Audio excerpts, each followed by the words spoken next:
Эрх зүйн нийгмийн чиг үүрэг нь нийгмийн бодит ба оюун санааны амьдралын хүрээгээр улс төр, эдийн засаг, экологийн хүмүүжүүлэх, танин мэдхүйн, нийгмийн халамжийн гэх зэрэг тодорхойлогдно. Эрх зүйн нийгэм улс төр, эдийн засаг, удирдлага, боловсрал, хүмүүжил, танин мэдхүйн бүхий л салбарт үйлчилж нөлөөлж байдаг. Иймд эрх зүйн эдийн засгийн чиг үүрэг, эрх зүйн хүмүүнлэгийн чиг үүрэг, эрх зүйн хүмүүжүүлэх танин мэдхүйн чиг үүрэг гэх зэргээр түүний үйлчилж нөлөөлж байгаа салбараар нь ангилж бас болно. Эдгээр салбарын чиг үүргүүд нь төрийн чиг үүрэгтэй нэгт хослон хэрэгжих онцлогтой.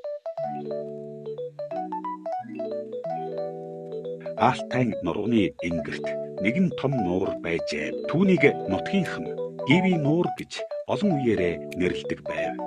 Учир нь түүний эргэн тойронд өөр ах үе, хил заншилтай 3 өөр бүлгийн ард иргэд амьдардаг байжээ. Нуурын баруун эрэгт мал малладаг нүүдэлчид амьдардаг. Тэд адууны туурайн дуу, салхины эсгэрийн дунд өссөн учраас эрх чөлөөг эрхмэлдэг. Зүүн талд нь тарж ургуулдаг газарчин айлууд байдаг. Тэд хөрс шороондоо төвчээртэн амьдрахын үн цэнийг мэддэг. Харин уулын оройд гар урлал, модон идэл хийдэг уран дарагчууд сууриншжээ. Гэвч нэгэн өдөр бороо багсаж нуурын ус татарч эхлэв. Ус багасхын хэрээр газар нутгийн маргаан дэгдэж амнай талд, ятанай талд гэж бие биенээ буруутгах нь олширчээ. Ялгаатай соёл, өөр амьдралын хэвшил нь анх удаа тэднийг холдуулсан мэт болов.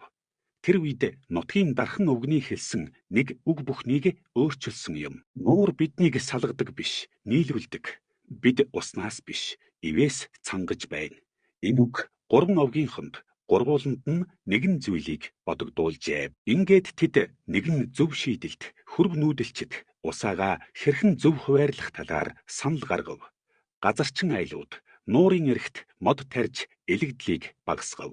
Дарагчууд ус хадгалах онгоц шонтон хийж бусдад бэлэглэв.